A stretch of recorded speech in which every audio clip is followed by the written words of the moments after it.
हर हर Mahadev and welcome back to the channel. बहुत ही लंबे टाइम बाद एक पॉडकास्ट आ रहा है and this one is with Shreyas Sharma. Shreyas Sharma एक ब्लॉगर है, एक पॉडकास्टर है, एक यूट्यूबर है, एक इंडिविंग एक्टिविस्ट है, एक स्टूडेंट है, बहुत कुछ है। I came across him in late 2022 and since then we've been like ideological brothers to say the least. इस पॉडकास्ट में we've talked about his childhood, we've talked about Hong Kong, we've talked about problems faced as an individual activist, we've talked about tons of things. The Shreyash Sharma on podcast with SN. Enjoy yourselves. Shreyas Sharma, welcome to podcast with SN. आप for the audience, आप लोगों को मैं पहले ही श्रेयस से introduce करवा चुका हूँ in the intro clip. But the first question to you Shreyas की यूट्यूब, ब्लॉगिंग और पॉडकास्टिंग, बीइंग अ स्टूडेंट, ये सब कैसे? आपने ये सेम क्वेश्चन मेरे से भी पूछा था and now it's my turn to ask you. ये कैसे हो रहा है इतना कुछ? Yeah, like last time when I spoke with Sparsh, he was an amazingly smart, lad studying in his school years with, like so much at hand to do actually and so much engagement. It was so many burning issues. And this time when I'm seeing you, you have added more feathers to your illustrious cap, I would say. After tech speaker ho, you are even smarter, even sharper with your perspective about all of this. So just a few words about Sparsh. He's an amazingly humble guy, but then like really, really talented. Anyway, so coming back to your question कि ये सब कैसे कर रहा हूँ पता नहीं मुझे like one thing which I always like school years से ही I think मैंने अपने पिछले इंटरव्यू में भी ये शेयर किया था इस ऑर्गेनाइजेशन के साथ that I am someone who enjoys expression. मेरे को अच्छा लगता है that I express what I feel and expression perhaps is one of the best abilities which I think distinguishes us from other species. You've got so right, much to point. express. Like you're a human being. That's what makes you different from other species. You can shape perspectives. Mobilize people using your expression. Right. There have been amazing people who have done this. So I'm not saying all of this to like make myself parody with those legends. Nothing like that. But then yeah, I'm just inspired by the fact that कि लिख के बोल के अपनी बातों को लोगों तक पहुंचा के आप बहुत बड़ा डिफरेंस क्रिएट कर सकते हो so I am not here to create any difference first of all it's just that कि मुझे अच्छा लगता है व्हाट आई फील वो लोगों को पहुंचाना and specially one thing which I always like feel is like it's not necessary कि आप history की बात करने के लिए you should be a PhD in history या science की बात करने के लिए you should be from that stream right or you should like it's important to have facts at hand but then I think it's important that you communicate certain things which are needed to be heard. So with that mindset, with that thing, first of all, जहाँ तक रही बात blogging की, so I mostly write stuff which is fictional in nature. I like to write stories, poems in both Hindi and English. And as far as YouTube is concerned, YouTube may like I primarily came to chat with people, learn more, build my presence probably. Would be honest over here. And yeah, podcasting was something like it always fascinated me. So I think these are all branches of the same thing. Right. So expression is the trunk, and these are the ways in which you express. Talking about, आपने बोला कि you write fictional stories and poems, तो Mhm. One, ये creativity spark कैसे हुई थी? Two, are there moments where you face a भयंकर वाला क्रिएटिव ब्लॉक वेरिन कुछ भी नहीं आता दिमाग में? Yeah, like I guess it's something which every writer would be able to relate with. Like even now, like I would address the second question first. Right now, I'm working as the official content writer for my university, which is City University of Hong Kong. And so many times it happens, when all of a sudden my supervisor asks me, to go and do a coverage of an event or to submit an article probably related to anything. And because like I'm not that kind of person who is a very habitual writer, so I write when inspiration strikes. Okay, got it. So when something inspires me, I must be going through melancholia or I might be going through some ecstasy or something, whatever emotion it is, it just channelizes itself you know through my mind, through hand, and finally on the paper. So yeah, so creativity block is something which I feel every creative person experience, no matter आपको कितना भी पसंद हो, लिखना पसंद हो, बोलना पसंद हो, पढ़ना पसंद हो, कुछ भी art, whatever. There are moments when you are just so stuck, you're unable to just write anything or maybe do your art, whatever it is. And like there are other days when you are completely brimming with ideas, and then just keep on writing anywhere. uh, the ideas just keep on flowing from your mind. So yeah, so I think creativity blocks is something it's very natural. If जो आदमी ये कहता है कि उसे creativity blocks नहीं होते, I highly doubt if he is a creative person. That's a Right. bold statement True. to make, but then yeah, it's a fact, you know. आपको कोई भी चीज कितनी भी पसंद हो, there are days when you are just like, Saturation you point uh he don't जाता want है to. हर जगह. Absolutely. So, and रही बात, how did this creativity strike? I think since my like even since my early childhood, I have always been into reading a lot. You know, my dad used to bring, you know, आपको याद होगा वो चंपक करके हाँ एक हाँ हाँ हाँ comic book आती हाँ थी, हाँ. mostly available at the railway stations and all. So Champak was, if I'm whenever we not used wrong, the Hindi version of Tinkle, the मतलब in Hindi a way, comic, Hindi exactly. parallel of Yes. Tinkle. हाँ, Yeah. right. Yeah, so उस वहीं से like बहुत छोटे से like my dad used to get like, you know, जब वो रेलवे स्टेशन जाते थे या when we used to travel, I always used to, you know, like my dad used to buy me Champak. I used to read that. So literature has always been an escape route for me. You know, जब भी Oh, मुझे escape करना हो, whenever I want to, you know, soak myself into a world of fiction, you know, so that's my way of doing it, and it's also a stress buster. So हमेशा से I was into reading. I like to read Champak, and then by the time I reached my senior years of education at school, so we had these amazing pieces by literally amazing people. You know, we used to read Shakespeare as part of our curriculum. We had Merchant of Venice, Tempest. I had read Julius Caesar, and there were these beautiful poems by, you know, some of the English poets like Henry Wordsworth Longfellow, Wordsworth, and so many others actually. You know, so some of my favorite pieces were Desi Zarata, Sum of Life. So, and I think one of the biggest contribution towards igniting this creativity in me was of my English teacher. So due credits to him actually, Mr. Kalon Kumar Mishra. So he was the person, you know, the way he used to teach us literature, we literally used to lose touch with reality, and we just used to listen to him. You know, most of the people, like most of my classmates, they used to get bored, you know, because like hmm. lot of us don't like literature. You know, English mostly classes are class. infamous for being boring. Like the general perspective. Absolutely. Yes, yes, exactly. But then, like, you know, I was the odd one out from the batch. I used to love it actually. I used to really wait eagerly for English literature classes so that I can read that. And not just English literature, in fact, Hindi also. In fact, मैं एक चीज share करना चाहूंगा, 11वीं 12वीं में I didn't have Hindi as a subject. But then, Really. 9वीं 10वीं में जो मैंने हिंदी पढ़ी थी, I have read Harivansh Rai Bachchan, I read Premchand, I have read Mahadevi Verma ji, and so many like these legends of these people कि उस चीज ने मुझे इतना शेक, यू नो, लाइक इतना अंदर से हिला दिया कि 11वीं 12वीं की हिंदी किताबें मैंने खरीदी, भले that was not my subject. And yeah, during my holidays or the weekends, I literally finished like the entire Hindi books, and yeah, so that kind of उससे और मुझे push मिला. Then I left, you know, like school. Then I started reading very core Hindi literature. I started reading Premchand, Godan by Premchand, and a few other, you know, typical in Hindi novels and English stuff. So yeah, so I think जब आप पढ़ते हो, and especially like I don't know whether it's natural or it just occurs to you when you know, force yourself into that arena. But then yeah, धीरे धीरे करके एक वो perspective arise हुआ चीजों को एक्सप्रेस करने का, चीजों को देखने का नजरिया बदलना. Because I feel for a writer, one of the most important things is to have a very distinctive perspective. You know, I always say this to people who want to be writers that जिस तरीके से एक writer बारिश को perceive करता है, Hmm.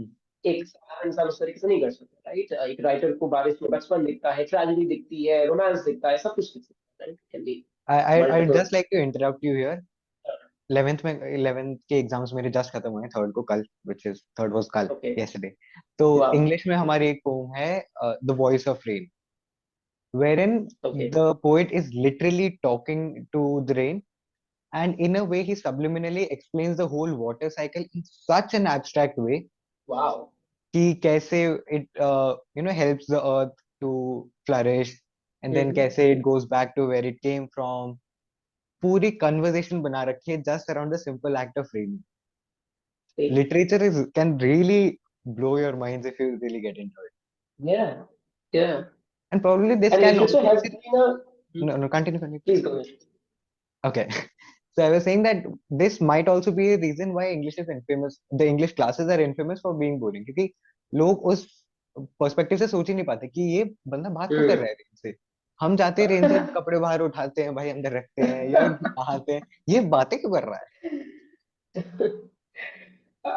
Songs भी poetry होती है, तो जिन है। लोगों हाँ। को गाने पसंद है, गानों की लिरिक्स पसंद है, आई थिंक उनको नेचुरली धीरे धीरे अगर वो थोड़ा सा समय दे तो लिटरेचर भी पसंद हो ही जाएगा, because like song is also poetry basically. I mean Bob Dylan had said that song is a poorly phrased poetry, which is true. But then yeah, songs are also essentially poetry. So hmm. yeah, so basically कुछ ऐसा खास reason नहीं रहा, it's just that I have been doing that for very large amount of time, and so slowly I sinked into world of literature, and now I really look forward to reading a lot of books. तो the reading habit still hasn't worn off, right? Thankful enough. क्योंकि मेरे साथ हो जाता है बीच बीच में कि there are bouts of time जब मैं कुछ नहीं पढ़ता, Okay. पूरा फ्री बैठा हूँ मैं तब भी नहीं पढ़ता, I just can't bring myself to read. But then अगर मैं पढ़ने बैठता तो मैं पढ़ने ही बैठ जाता, फिर मैं उठता नहीं। Mhm. मेरे साथ वो चीज पढ़ाई में होती है. I think after class 12, I've had a very tough time of making myself sit, with extended period of focus to just study academia. Uh, yeah, so I'm still struggling with that thing. But then I think with literature, I don't have to make efforts now. I can just pick up a book and read. So top 5 book recommendations coming from a person who has read Okay. so much.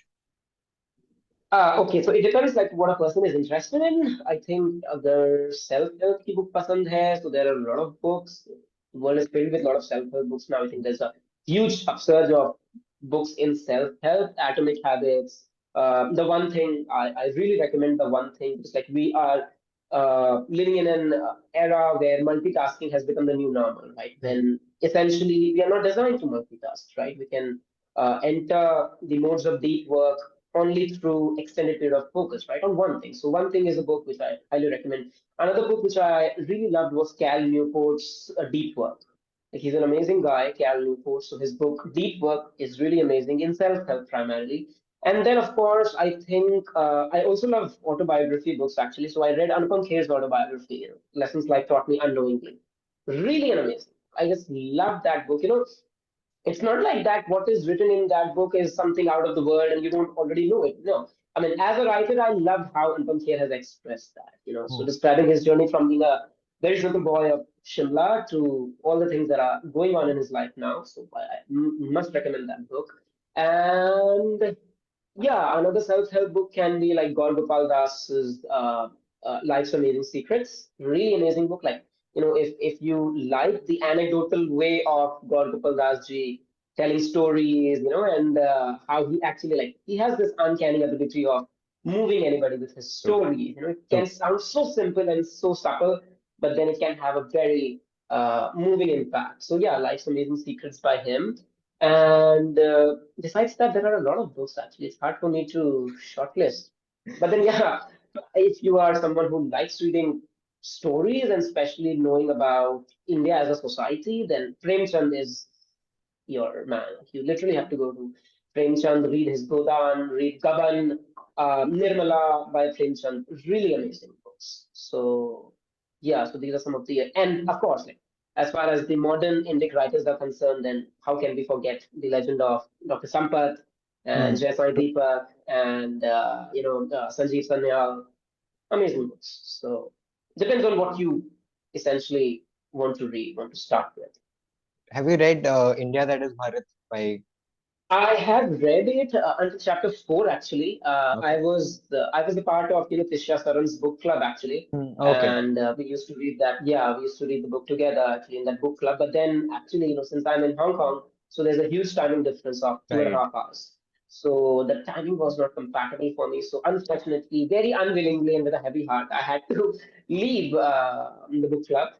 But then yeah, trying to make some time to read that, because like India That Is Bharat is not a book which you can read with a light mind. You Right. have to have True. focus, you have to have time and energy to actually introspect and reflect on what Jayasai Deepak is trying to say, because it's an amazing book. Like every individual, I would have made it compulsory in the curriculum, because that book is something which moves India towards decolonial mindset, Hmm. decolonizing the mind, basically. So very important book. So, how has your journey till chapter 4 been? Like, in terms of how gripping the story is? Now, because I know Oh. JSC via his videos, Mm-hmm. so I'm 100% sure कि information wise, facts based जब हम बात करेंगे तो it's 10 on 10. But then the thing is कि Mm-hmm. कितना grip कर सकता है, क्योंकि it shouldn't be सिर्फ facts पढ़ रहा and the person waves of interest. Yeah, this is a very difficult question because it is. I am a Subjective. nobody to actually comment on or review, But Jai Deepa's book. how have you felt it? Yeah, sure. But then, like, as a reader, as someone who extensively reads and who actually confirms with the whole idea of the Indic wing, which is non-left in India, I feel that book is it has been enlightening, to be honest. The word that comes to my mind is it enlightens you a lot because we have never thought about colonization through that perspective. What Jaisai Deepak, and I think this deserves a whole lot of episode, to actually talk about that book. But then just the gist of it, what Jaisai Deepak actually tries to say with very, very solid facts is the whole motive of colonization. People think it was just economic reasons. No, there was a very, very fundamental religious motive Hmm. behind it. Right. And there have been references to historical, facts through which, like, he actually tries to establish, this thing that yes, the Britishers have colonized us not merely for economic prosperity, not just to loot us, but actually to, acculturate us. Acculturation is the word which I actually learned from this book. So acculturate basically means trying to completely wipe out the indigenous cultures and acculturate them through domination into a bigger culture, so as to say, the umbrella term for it. Mm-hmm. And the Europeans have done it almost everywhere, Everywhere, ethnic right? cleansing of Native Americans, South Africa, India, but then somehow, quite surprisingly, they were not successful in this part of the world. I would like to refer to Sadhguru's, like terminology of he calls India as a very amoeba kind of a creature, like there is no head of this creature. So British actually didn't know how to which head to cut to actually make this, Right. amoeba creature into, like the whole thing. So yeah, it's really important. So I would not kill the suspense for Mhm. the readers who are willing to read it. There are amazing reviews out there, and nobody to actually comment on it, frankly speaking. But then, yeah, as a reader, I feel it was really enlightening. It actually it convinces you really, to the core that yes, the whole motive was to acculturate, wipe out, actually make the indigenous cultures feel inferior of them, you know. Hmm. And probably, like, if I have to give some examples, our history is also so, one-sided or whitewashed, whatever you say, that in reality, when you read about your own culture, even now in the, your schooling years, what you actually feel about the Hindu civilization or the Indic civilization as That backward, as it superstitious. has been a weak civilization. It has been constantly invaded. It's been backward, Not primitive. just that, yeah, a sense of apologia is Hmm. definitely over there. But then, like, essentially, even when they teach you the features of it, the characteristics of it, what are we taught? That, it is a backward thing. It's very Hmm. superstitious. It is factless. It is irrational. It is patriarchal. It is so much more. I can go on to list the terminology which anti-Hindu group actually uses to call it. But then, yeah, so ignoring, like, so much so that the indigenous people actually lose faith into their own, whole ideology, and they actually start conforming to the beliefs of the colonizer. That yes, since Hmm. our culture is weak or it's backward or not good, whatever. And like one of the things which I really strikingly remember was that in order to train the clerks and whatever people to, which used to work for the British, the schools which the British had set up in India were intentionally, and this is not something that I'm making up, this is Jaisai Deepak writing in his book, I'm just paraphrasing him. They actually built the schools away from the homes or the establishment of I the guess I've Indian heard of people. it. Yes. Hmm. Yeah, and so because when these children, because like our civilization has been the civilization of kathakars. Hmm. We don't learn about our religion like Abrahamic religions. We are not taught books, right? We are not taught books like Abrahamic religions since Hmm. our childhood to know about our religion. Instead, It's our dadi, nani, dad, grandparents who actually tell us, So it's a very it's a culture which has been dependent on these kathakars or storytellers, basically. So that's how we have learned about it, right? Until I was not 16, I didn't read I didn't read a single Hindu mythological text. It's only after I turned 16, that I started growing more interest and I started reading the Gita or some other texts. Yeah, but then I've always essentially that's how we know our culture. That's how we know that these stories and all. So they made sure that that thing is uprooted completely. Hmm. So detaching those people from their homes and all of that, so that they can actually be prepared for with a colonial mindset actually. How did this all love for Bharati culture start? क्योंकि मेरा phase आया था 2020 में. You know about it. We've talked about this. Okay. Subtle Yeah. integration here. If you haven't checked out our podcast yet, so I'll link it somewhere, and you must check it out. Moving on. And you आपकी must listen it. Yeah, it is very important thing to listen to. आपकी कहानी कैसे शुरू हुई थी? How did your thing start? Yeah, मेरी कहानी was a very I think I don't know, I think her typical middle class Indian household की कहानी यही होती है, that as I said, we are a land of storytellers, right? We are kathakars. So मेरे साथ essentially, as far as my childhood is concerned, it has been a very eventful years of knowing a lot of things, and very lot of eventful things happened during my childhood. But then, as far as this thing, I have grown up listening to countless mythological stories actually, Mhm. since my very initial years of when I got understanding, when I started looking at things, when I developed that curiosity. So since then I had a family. I have grown in a family of 11 people essentially, initial years, and I was the only child in my family. I had my uncles, aunts, and my grandmother and my parents. So you can only imagine the amount of pampering and affection I must have received. So yeah, so but then my family has always been, a family very much dedicated to their culture, especially to Hinduism. So in fact, like my dad, every Navratri he used to read, Sri Durga Shakti, or what we also call as Chandi Part. So I grew up listening and watching all these things, my grandmother narrating stories to me, let's say of Lord Rama, or some anecdotes from Mahabharata, or some anecdotes from the childhood of, like Hanuman, Lord Hanuman, or Lord Krishna. So, yeah, so I think that kind of, I took it from there. I have been very much exposed to Hindu mythology and the school of thoughts. There are multiple schools of thoughts even within Hinduism, right?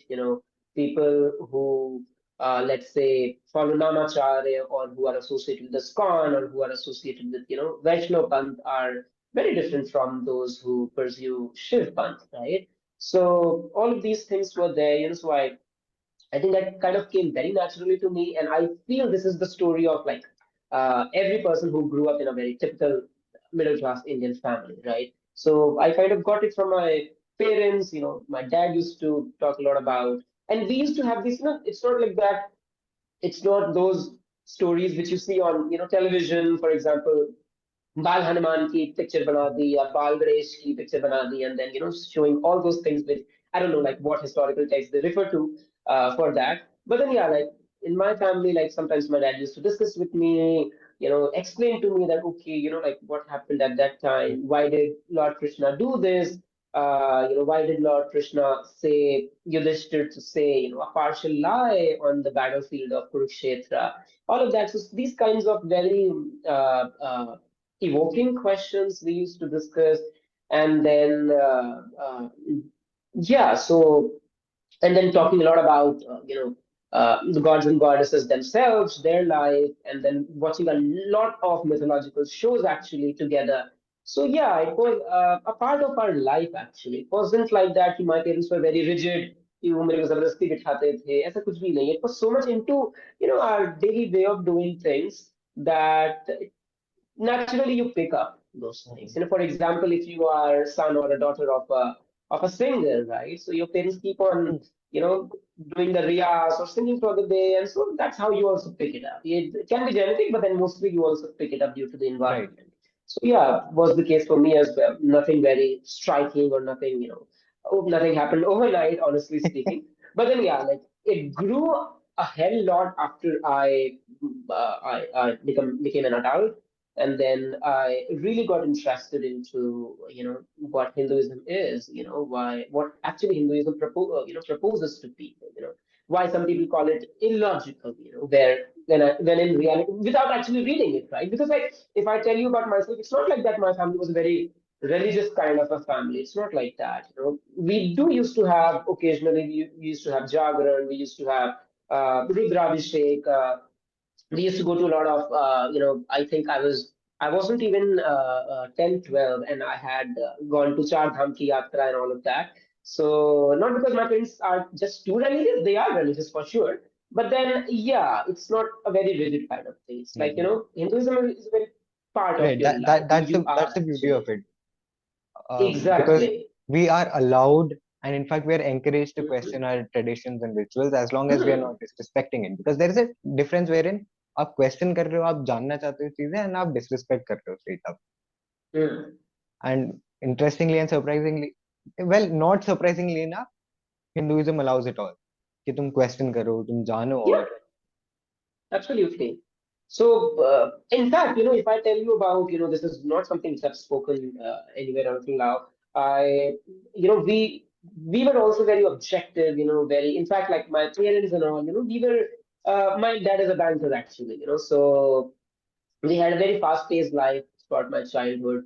Not that fast that we missed on our relationships or something like that. But then, yeah, we were also fascinated because see, that was a phase, I guess. Between 2000 to I suppose, let's say 2010s. This was a phase when this whole thing was glamorized. Going out of India, Hmm. studying in a top-notch institution, getting civil services. All of this was, partly because of the content that we used to watch, partly because it was happening all around us. Some relative went foreign, or something like that. So all of this was glamorized. So even, in fact, my parents and all, they were also very much, they also had this idea, that they want their child to be have a white collar job, and so typical household जैसे होते नहीं है, studious type say, parents are quite dedicated to the children, so all of that was there. And at that time we didn't used to think about the Indic wing or something like that. We didn't Hmm. have all these notions at the time.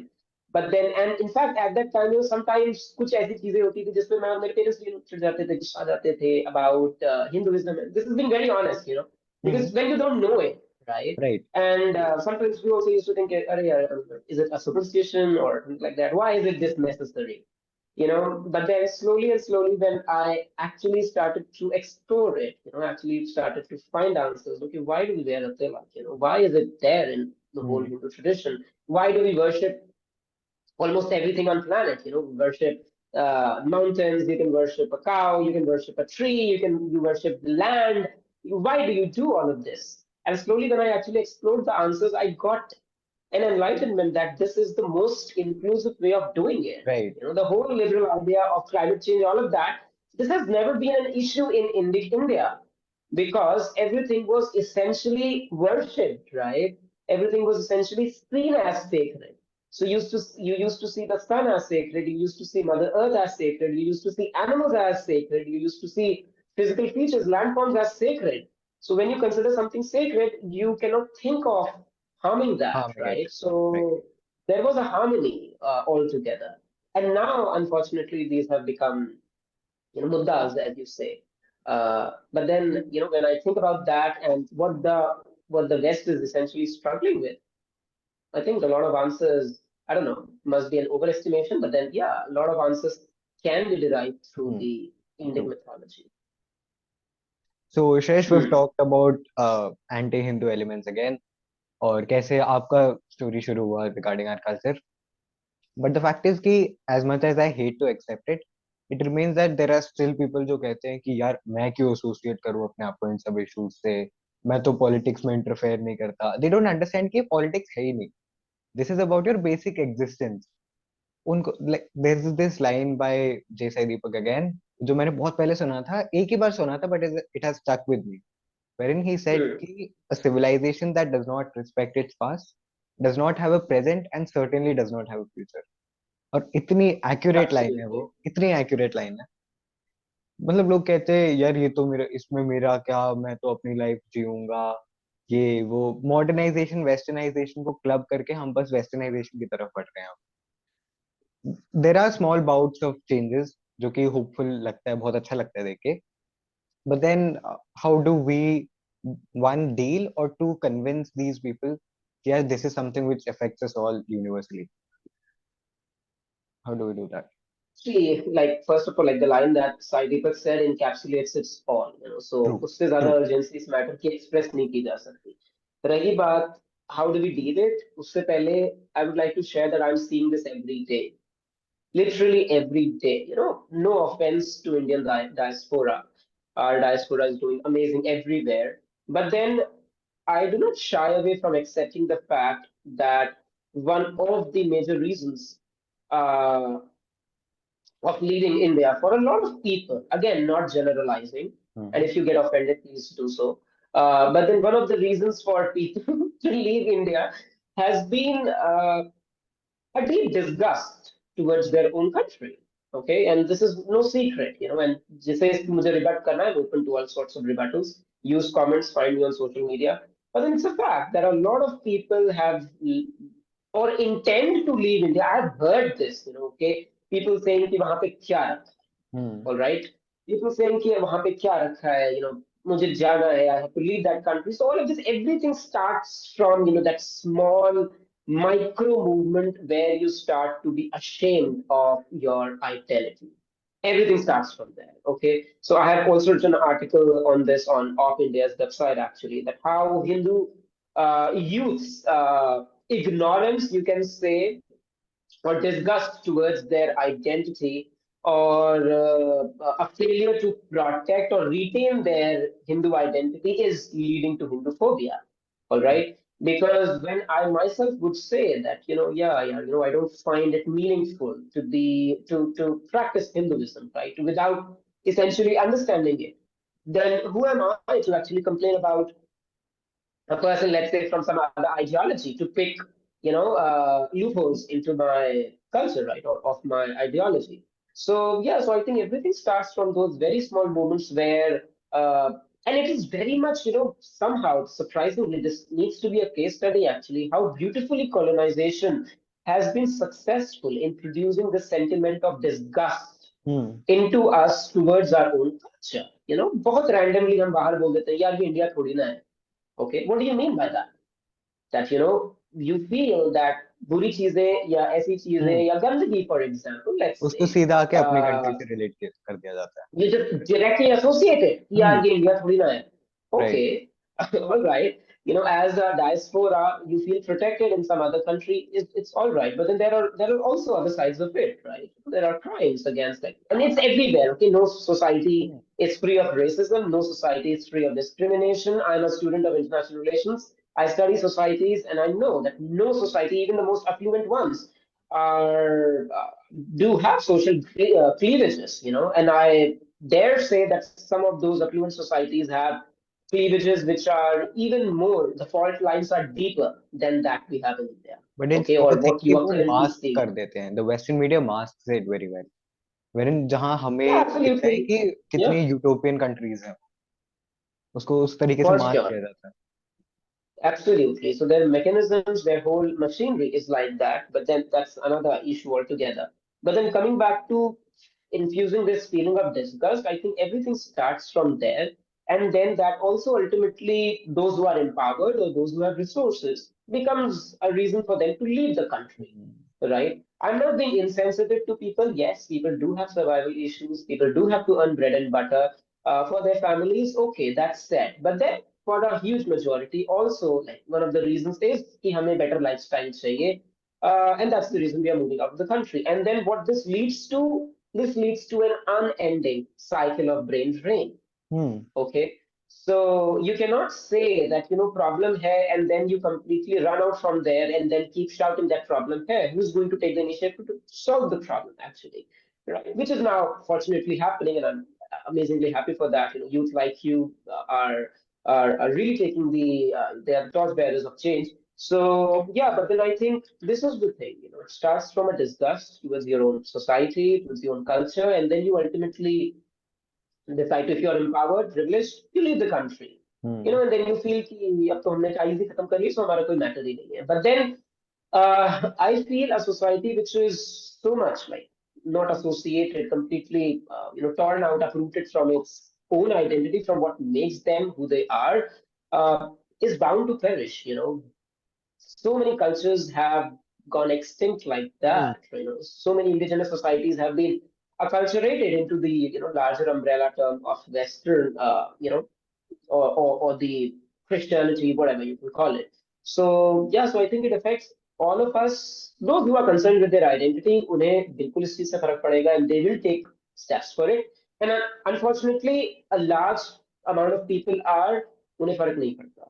Hmm. So जिससे फर्क नहीं पड़ता, I have no idea कि उन्हें फर्क कैसे पढ़ाया जाए, या उन्हें convince कैसे किया जाए that this actually affects you.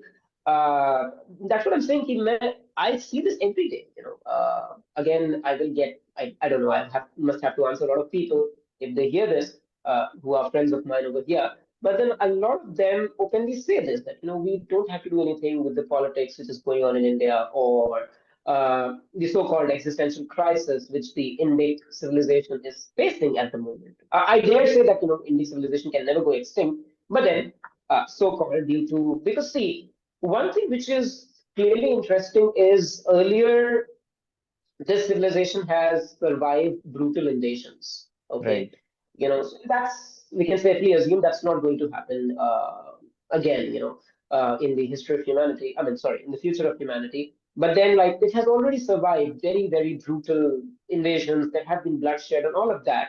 And the powers who tried to do this could not be successful in doing it by force, primarily. Initially the invasion by the radical Islamists, and Hmm. then secondly by the British and all of that. But then they were not successful in completely, wiping out the indigenous culture over here. It itself, I think it's a living culture, so it evolves itself. It again multiplied, and it's again up and living.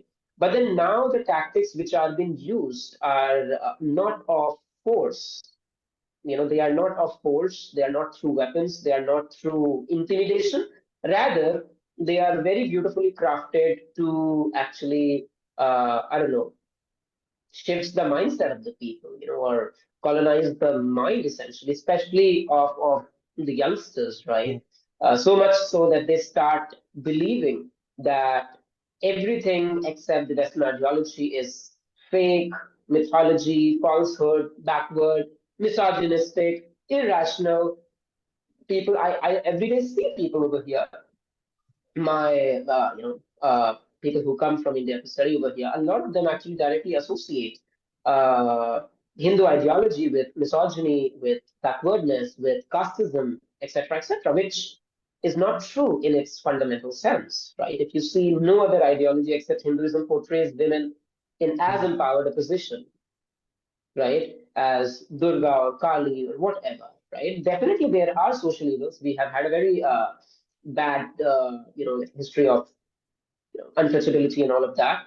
But it so has other cultures. So was the case with Americans in case of the black Black. discrimination against the black, right? And so therefore we have the uprising of Martin Luther King and the civil rights movement and all of that, right? So societies fail to understand that, especially our youth fails to understand that it was everywhere with every culture. There have been some good things and some bad things, right? So I don't know. Unfortunately, they are clinging on to their roots. Hmm. We are moving away from it. Dealing with it, I feel education is the only way out.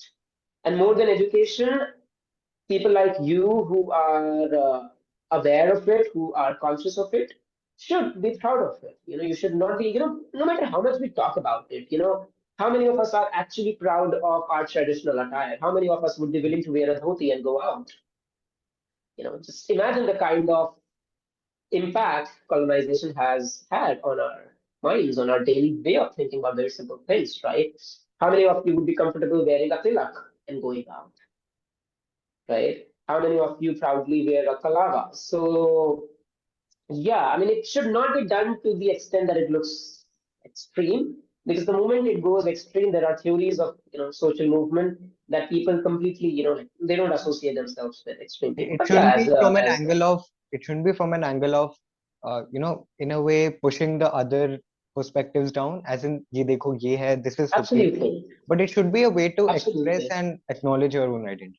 There's a slight difference between absolutely. the two, but it becomes big when you look at it in the longer run. They are not just slightly different; they are completely different. In fact, they are the opposite of each other. Because Hinduism is not Now that I something, think of it, yeah. yeah, because Hinduism is not something which looks down upon other ideologies. Essentially, if you look at it, Hinduism is the only ideology which says that all paths lead to God, right? So when you approach it through this way, when you actually say that uh, sarvadhan, like sarvadhan somehow. Sorry if I'm not saying it the right way, but then yeah. So Hinduism is the only ideology which says that all religions lead to God. So yeah, I think when you look at these aspects of it, who is like every rational person is going to agree to this, right? And then you highlight these aspects of, and these are the original aspects of Hinduism, right? So, and yeah, so essentially we feel that, if you, for example, we have very famous example of Rishi Sunak right now, right? He's a Hmm. proud Hindu, right? So if you do it in that way, nobody can actually, how much they disgust you, don't like you, cannot rationally express. This is something we Mhm. can, we both of us, if we sit together, we can talk about it the whole day, because when two ideological Endlessly. brothers meet, they can go on and on and on. So, Shesh, Yeah. talking about आपका YouTube journey, when did it Mm-hmm. start, and from the beginning, was your perspective in a way कि वो conversation based ही होना चाहिए हमेशा, or did it happen along the way? Mm-hmm. As far as YouTube was concerned, I must confess it was a very stupid thing that I started to do because I mean, the idea behind it was very stupid, not the journey for sure. So yeah, so I have worked as an IELTS trainer for 2 years, associated with various English spoken English institutes back in India. So what happened, I thought maybe okay, YouTube is a way where I can also put up some content about spoken English, and people have these questions about interviews and all of that. So me and one of my colleagues, Aditi, so we kind of started doing YouTubing initially, and then eventually, I think I tried to broaden it by bringing in the podcast component. I started like collaborating with people, fellow writers, or people who have had an impact on my life. Or a couple of months back, I also took the interview of Kanishka Mittal. She was the All India topper from ICSC 2022, I guess. So yeah, so it kind of became a place where I like to share stories. I have not been very active in the last few months because so much transition has come into my life ever since I've come to Hong Kong. But then definitely, very soon I'm going to put up content regularly onto that. So yeah, so one of the reasons for that was, I initially started, okay, I need to put up content regarding spoken English, let's say. It's a huge market actually. But then soon I realized, that is not my core interest. And Mm-hmm. probably I should also look forward to broadening it and conversing with people. People like to listen to stories that they can relate with. So So how does YouTube look as an income stream? If I'm not wrong, you have your channel monetized, right? yeah, my channel is monetized, but then yeah, the whole YouTube thing is I think everybody who does YouTube knows it is not an easy platform to make money. So, honestly speaking, that was not my goal to make money through YouTube initially because, like, it's a very, I dare say, I mean, it's not a model uh, for. I think it starts to give you money very, very, very late into your journey of YouTube. Okay, and the whole model, this whole, I think I also read a very beautiful post by some of the entrepreneurs on LinkedIn that this what should I call, what's the polite word for this, but then this craze, yeah, sorry, this craze which is there in our Indian youth, हमें YouTuber बनना है, reels Mm-hmm. पे reels बनानी है, all of this is ये पूरा जो craze है that being success has been related with being a YouTuber and all of that. It doesn't happen like that, okay? Yes, if you like genuinely putting out content, if you like to be a content creator, go ahead. Congratulations on that if you have something to tell. But then if you come with the mindset that, okay, मैं बहुत बड़ा करोड़पति बन जाऊंगा from doing YouTubing, Mm. I am sorry. I It don't think won't that's the sustain you for case long. at all. Yeah, and it's not the case at all. Okay, you get paid very, very, very, very little after hitting lots and lots of views. Mm. So this message needs to spread across a lot of aspiring YouTubers, especially from our country. Yeah. So how is the scene with monetization of podcasts? Because like what is it based on? Is it based on streams or do ads work there as well? वो वाला कैसे होता है? Yeah, sure. I think for podcast and in fact for YouTube also, see all the people who are successful YouTubers, if you ask them, a huge portion of their earning comes from endorsements rather than direct earnings from YouTube. Okay, so how does this thing work? You become a brand. It's your personal branding, right? Let's Mm. say you become, like a well-known person. Sparsh Nitin is a well-known person. He has that number to show, right? You have, let's say, a million subscribers on your YouTube channel. I'm a brand. I let's say sell a book or whatever, and I find that your content is very much relatable to what I sell, or what my business is about. And then I approach you. Mm. I ask you to endorse my brand. I ask you to say a few lines or maybe include a snippet of my advertisement or say that this video is being sponsored by fla fla, company, brand, whatever. So I think both for podcasters or YouTuber, or I might generalize it to all the content creators. In fact, also are big media channels, most Mhm. of their income does not come directly from content consumption, but through brands that approach them because of the number that they have to show that, okay, see, if I say one thing, it reaches 100 million people. Right. Brands would love to come to you and But ask you to endorse your content. So with podcast, I think podcasts is definitely becoming a very sought after thing by a mm, lot of content creators. But then there also the essential model is the same, I believe. but the positive thing with you is that you didn't start the channel off with a motive of monetizing it. So in Yeah, your way, you can sustain it for really long because monetization comes very late in your priority list when it comes to YouTube. yeah, So the message can always be put yeah. out there via your YouTube. Yeah, and it might sound a little uncomfortable to a lot of people, but then see, there's huge lot of money also involved into here. Okay, let's suppose you financial freedom. Why do there are some people who monetize their channel within weeks? Why? Partly, yes, because they are successful, they are famous, so they genuinely get a lot of clicks. But then also they can invest in digital marketing. All right. So let's say I started a YouTube channel. I have funds to do digital marketing for it. I did marketing campaigns people know about. I invested, let's say, I invested a lakh or 2 lakh rupee into digital marketing. And if I can, because I know that is going to fetch me a revenue of, let's say, 7 lakh in coming 6 months. So I can definitely invest into. So all of this thing, actually, this business thing goes on. Business is everywhere. So I think you should also think about these things through that temperament. If you have funds to invest into digital marketing, all of these, it's like doing advertisement of your product. If you, let's say, start selling this juice today, your it will not turn into sales that Mm. early. So what you do, you allocate a budget into your product making of advertisement, and you do advertisement campaigns, and then eventually there is a probability that it may turn into sales. Right. So it's not like that today you launch this juice and from tomorrow you will start earning money. No, you might have to do marketing campaigns and all of that, and then slowly it will give Right. you returns. Talking about the juice for the viewers and for me, Hong Kong का कोई exclusive product मिला है guys देखो. Just tell us about the juice. एक कौन सा एक है क्या बात है बताऊं, like बताओ. about product, Hong Kong, I think as a society is really amazing and interesting to observe. Because Hong Kong is, for those of you who do not know, Hong Kong is a hub of business and finance. So some of the world's biggest banks, some of the world's biggest, private equity firms are here in. I think there is not a single big bank which doesn't have its office based in Hong Kong. So be it JP Morgan, HSBC, or Goldman Sachs, whatever, they are based over here.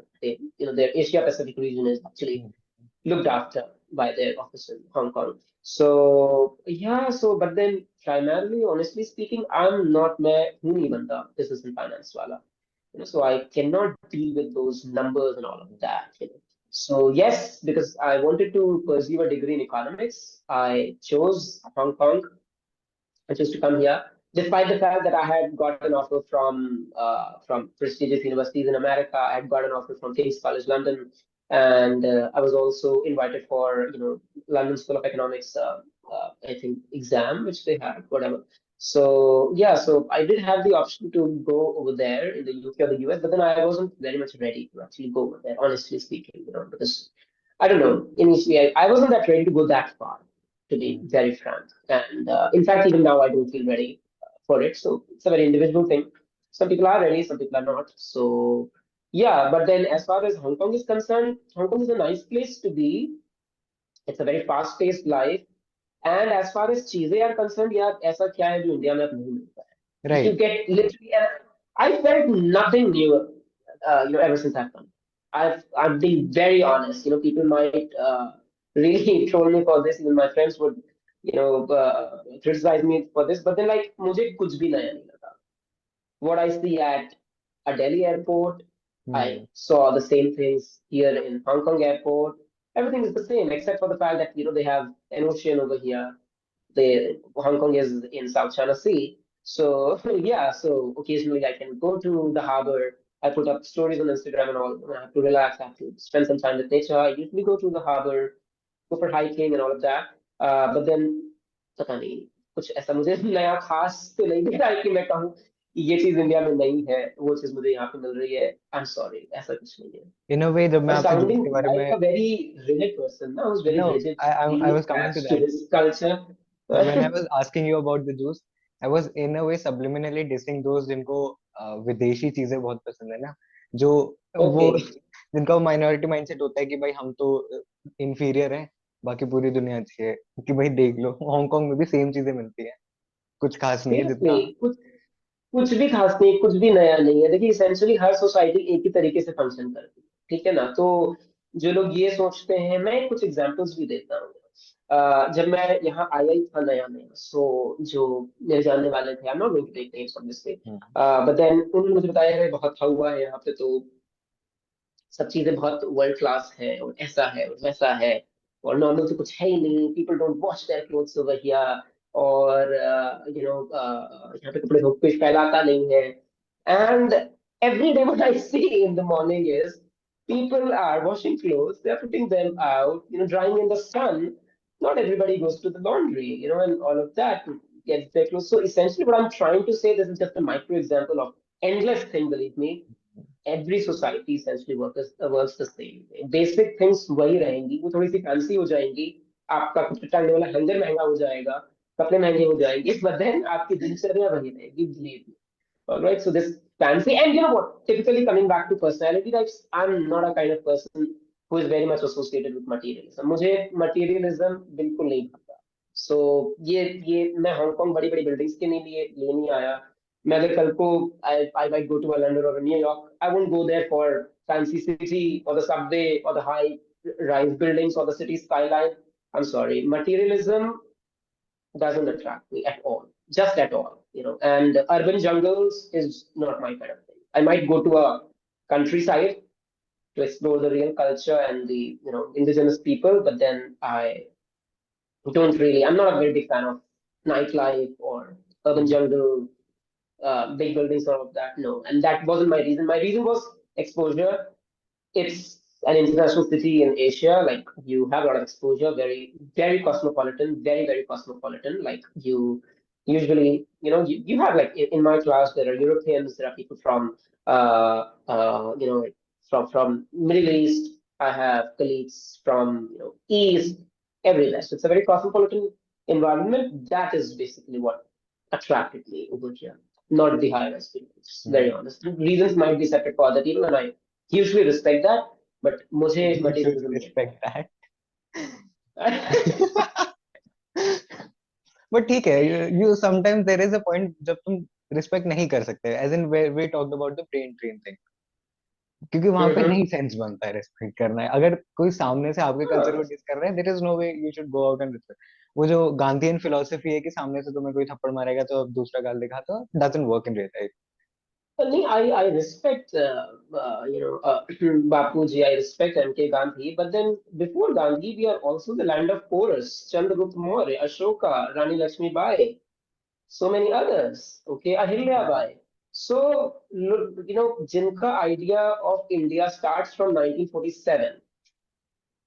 They completely not just ignore, but also offer a huge respect to the legends of these people, true. whom I have just named, Porus or Dharmabai, who was the mother of Ashoka, or Ahilya Bai or Rani Lakshmi Bai. So many legends have been there. So, theek hai, we are the land of Gandhi, but then before Gandhi, we are the land of so many warriors. Okay, so you cannot tell me, come and tell me that, okay, you are the land of God, you should follow. Yes, for sure. I respect the father of our nation, amazing Gandhian philosophy. But then at the same time, why can't I also follow, Lakshmi Bai, who made direct eye contact with the British. Okay. So yeah, जो चीज respect करने वाली होगी, obviously we'll respect. So how has Hong Kong been for you? One, as an Indian; two, for your close ones, as an Indic winger. How has Hong Kong treated you in both these ways? So as an Indic winger, I feel, this is a really interesting question actually. Uh, as an Indic winger, when you move out of your country, because one thing which all of us need to accept is the narrative outside is not a very pro-India narrative, believe me. Okay, because the whole machinery that works outside, in fact, I dare say, I don't know what are the consequences of this if this information reaches my professors, but then some of the courses that I take and the readings that we are assigned are extremely one-sided. Oh my God, these guys are. Just give me a second. Sure, sure, sure, sure.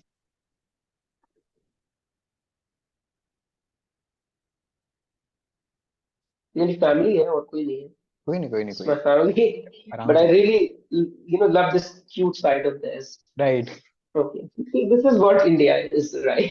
When I talk to my European friends, they say we probably talk to our parents once a week, and I'm like, okay. And when I am with them, never has it happened कि उनके सामने एक बार मेरी family की call आ रही है.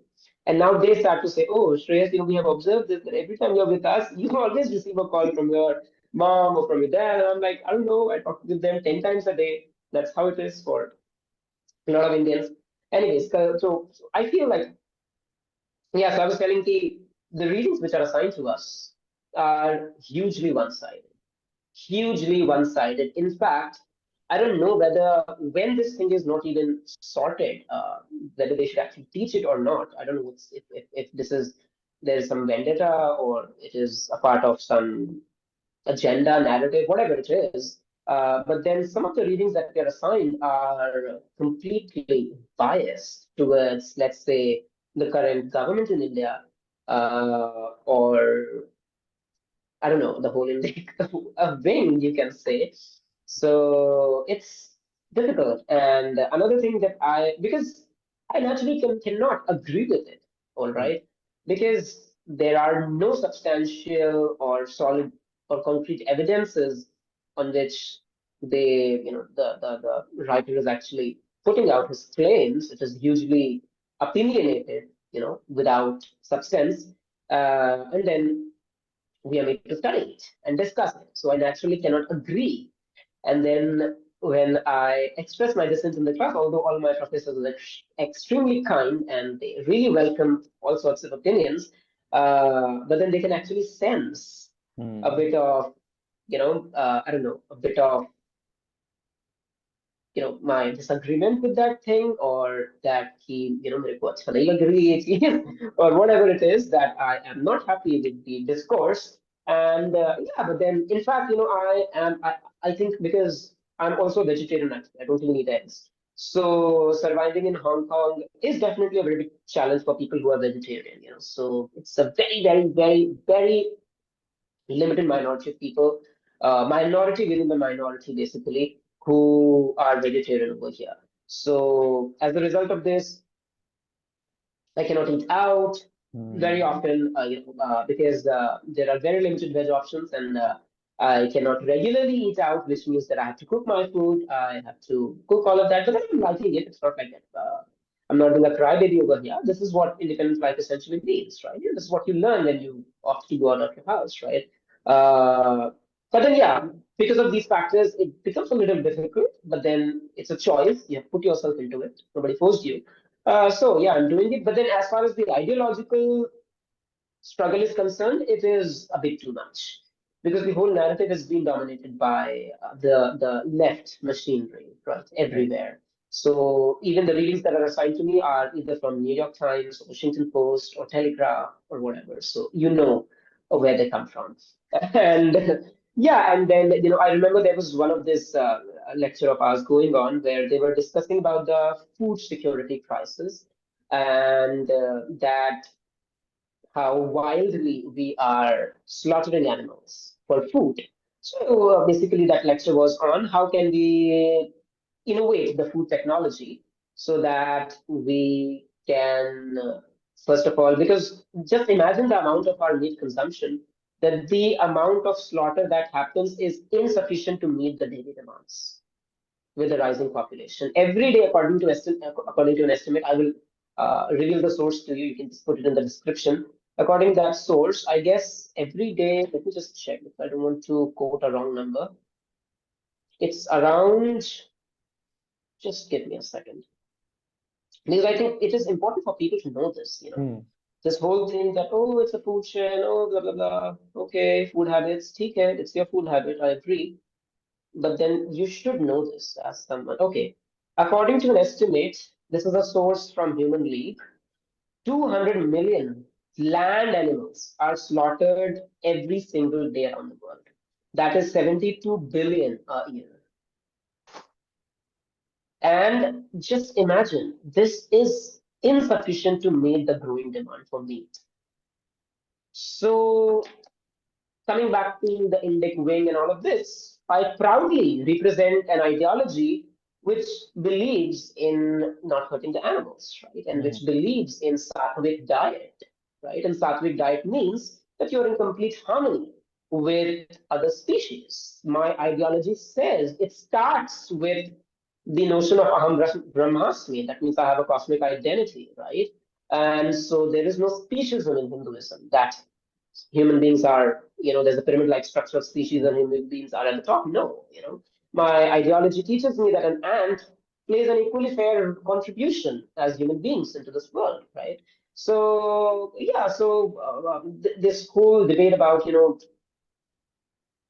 I don't comment on anybody's food habit for sure, because it's been always there. So this is not a moral thing for me. But then, yeah, I mean, just imagine we are killing these many million animals every day, and it is still insufficient to meet the demands. All right. So my professor was discussing all of this, and we were discussing about new food technology. New food technology. So basically, then to meet this growing demand of meat, they have proposed the idea of lab grown meat. So, what exactly is lab grown meat? Lab grown meat means you are not slaughtering an animal, right? You are basically fermenting it from the scratch, right? You are just using a few cells, let's say of a chicken, and then you are giving favorable conditions for that cell to multiply, right? And then, yeah, so basically, this whole idea of lab grown meat is to not only meet the growing demand of meat, because also meat and fish farming and meat agriculture is basically one of the biggest contributor also to climate pollution. All right. So yeah, so to replace all these things as an alternative, they have thought about lab-grown meat. So we're discussing all these things in the class. So we were having this discussion regarding, veg food and a non-veg food. So our professor was asking a lot of points of views from different people, from different cultures rather, who all of them were meat eaters, and it's just me and another friend of mine who were vegetarians actually. So yeah, so he kind of asked our points of views, so he asked us to comment on that. So I just said that, see, for me, it's not a moral issue. Of course, it has been happening since always. Okay, our ancestors, when we were cavemen, if we go by the Darwinian theory, then when we were cavemen, we had no option but to eat meat, right? But then now we are empowered enough to make a conscious shift, right? Now I don't feel that this whole myth. So I said all these things, Donkey Ki Chot Pe, that all these myths which were there, that if you excuse me, don't eat meat, you don't get protein and all of that. That was complete falsehood. It was all myth, right? And if you come to India, millions of people are healthy and fit and intellectually compatible with those who eat meat, right? So this whole myth is busted that it is an immediate urgency to consume meat for your biological fitness. That's no more the case. So probably we can make a shift, right? It depends on how much willing you are to actually do it. So yeah, all this debate was going on, and not many people were happy with my stand that I don't support meat eating. Again, just to clarify, I don't mean any disrespect. Food habits have been there since always. Okay, so this is not a moral issue for me. But then it's also a fact that the way animals are kept, if you go to these factories and all, there chicken is actually basically produced and nurtured to be slaughtered. And these are not, not an individual slaughtering one chicken at a time. These are massive machines slaughtering thousands of chickens in one go, okay, or animals, or goat, or whatever, a beef, or whatever animal it is, which is being slaughtered to consume. So, yeah, so basically, I think this whole thing started from as an Indic winger, how easy or hard it is to survive in a Hong Kong or in any society outside of India. It's very hard, believe me, because the whole narrative which is being set is very much against the Indian. Hmm. Wow. Since we've talked about our culture, we've talked about YouTube, podcasting, Hong Kong. So once again, thank you so much for being on PSN. It was an absolute pleasure having Thank you. you. बहुत मजा आया Yeah, आपसे. my pleasure as well. Speaking with you, Sparsh.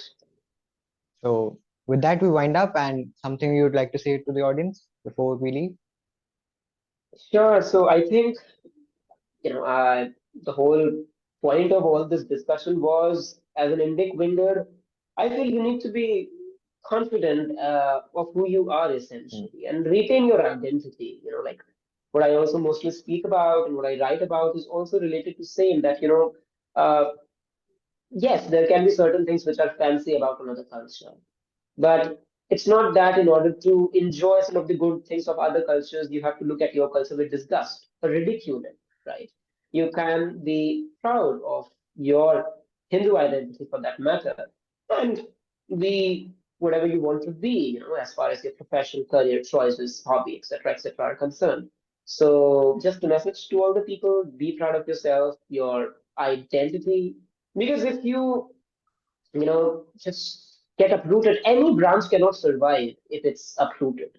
Any tree cannot survive if it's uprooted. Any branch cannot survive with a larger chunk. So this whole concept of does identity matter? Identity does matter. You are a part of it. If you get uprooted from there, you are a nobody. Believe me, you will lose your existence.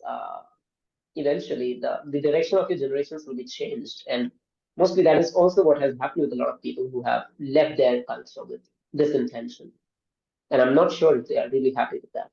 So yeah, and try to explore more. Come to conclusions.